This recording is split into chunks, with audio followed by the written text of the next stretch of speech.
Hey guys, welcome back to the channel. Fabrizio Romano here as always to keep you posted on the transfer market. A new day, new video, new updates for you. And we have to start today by mentioning several stories. I'm telling you guys, stay tuned because the next hours, the next days are going to be crazy busy. So as always, we are here on YouTube to keep you posted on absolutely everything. Subscribe to the channel, like this video, send in your comments. As always, we are reading, we are delivering. And today, guys, we have to start with the updates. Let me start from London and then we have to go to Madrid because it's very busy in this new city with the market. On Chelsea, important updates. I've been telling you absolutely everything in the last few days and hours on some of the major movements at Chelsea, but now it's important to say that Danny Welbeck to Chelsea, it's a here we go. The deal is agreed between Chelsea and Brighton. Everything is in place. The player is ready to undergo his medical test and sign his contract at Chelsea. Everything agreed. Chelsea and Brighton in excellent relationship, as always. They did a lot of business together in the recent years, as we know, and now the deal has been agreed also for Danny Welbeck. Welbeck has been very respectful with Brighton. He spoke to the club to tell them about his desire to go to Chelsea, a final big opportunity, also unexpected at this stage of his career, 35 years old, to get the chance to go to Chelsea, and so he asked Brighton to get the green light. Agreement done between the two clubs, agreement done on the contract. Welbeck set for medical test and contract signing, and so new addition for Chelsea up front, and it's going to be Danny Welbeck, and that's here we go, waiting for the clubs to start exchange all the documents, waiting for the medical to be completed, and so Chelsea to add one more to their squad, one more up front.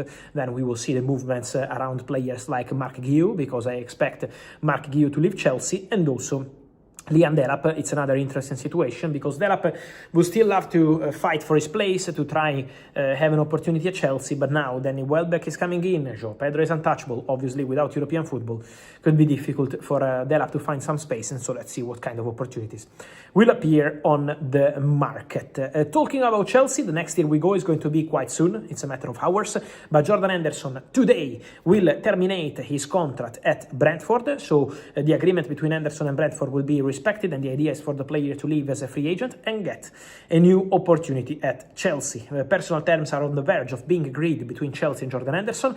He's ready for this opportunity. So after being Liverpool captain, a big part of Liverpool history, and also an important player for the English national team, and then he moved to Al Ettifaq, Ajax, then the opportunity at Brentford. Now Jordan Henderson ready for a new chance at Chelsea. The next year we go, it's a matter of hours, but the deal is getting done. It's going to happen. Jordan Henderson will play for Chelsea, and so two signings are coming. But the other big story, guys, I want to share with you today is regarding Rodri.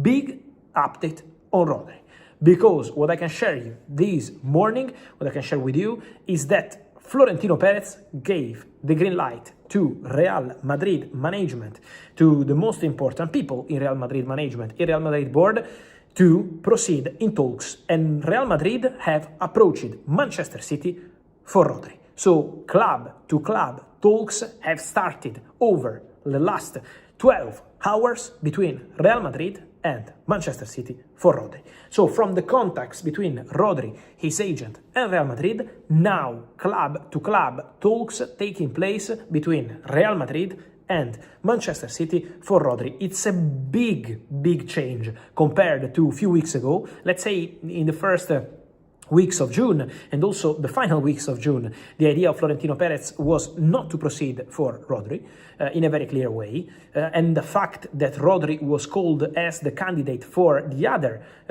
candidate to become president at Real Madrid, Enrique Riquelme, was also a factor according to sources. Obviously Florentino was not happy about that, but then the fantastic work up by Rodri and the opportunity to improve in midfield for Real Madrid made Florentino Perez change his mind, suggested by people in the board. So important people in Real Madrid, influential people in Real Madrid told Florentino this is an opportunity and they have to try, and now Real Madrid in club-to-club talks with Manchester City for Rodri. So the deal is on for Rodri to Real Madrid. It's important to mention that this will depend also on the money. My understanding is that Real Madrid indicated in the first contact to Manchester City that they are prepared to pay more than the reported 50 million euros. The first discussion, at the moment everything is verbal between the two clubs instead of in paper proposals, also because of the relationship. The understanding is that Real Madrid could get around little bit more than 50 million euros, around 60. Let's see how much Manchester City will ask, because Manchester City are yet to reply. But Manchester City are likely to ask more money, also because people at Manchester City expect maybe other clubs to join the race for Rodri. So Manchester City are also taking some time. They didn't have any direct reply yesterday, also because they're taking some time in order to understand if other clubs can join the dance for the Rodri deal. Don't forget then the player position. Rodri is giving priority to Real Madrid. Rodri is absolutely super excited about the possibility to go to Real Madrid. So in case some club want to change this dynamic between Rodri and Real Madrid, it's been already a crazy story this summer because Real Madrid didn't want to proceed.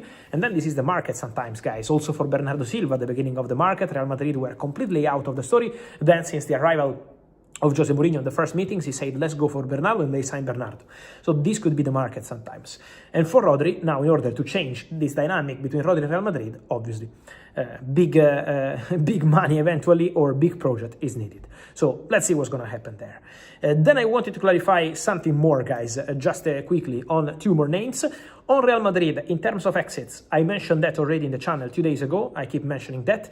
Cesar Palacios, young midfielder from Real Madrid. Fulham want Gonzalo Garcia, and Fulham already informed Real Madrid about their interest, but this deal will depend on Jose Mourinho, if Jose Mourinho gives the green light to the exit of Gonzalo Garcia or not.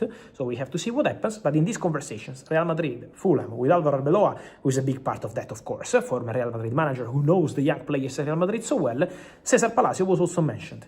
And Fulham are really interested in Cesar Palacios. They want him. Cesar Palacios could be keen on the move to Premier League.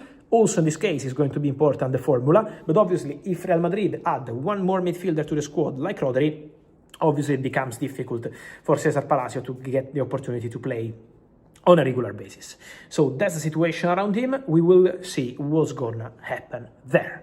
And then just to close it, guys, for this video, let me mention also the situation of Nicolas Jackson, because for Nico Jackson, there are some rumors about Nico Jackson going on loan to Aston Villa from Chelsea. For Premier League regulations, only one player can be loaned from one Premier League club to the other. There is no chance to do 2, 3 or different loans, only one.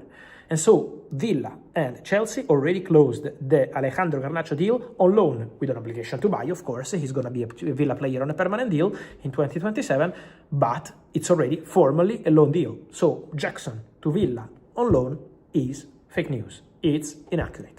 The only way is permanent. Villa are interested, but there are more clubs. So let's see what's going to happen if Unai Emery can find again the opportunity to work with Nico Jackson. They were together at Villarreal, or maybe other clubs will jump into the race.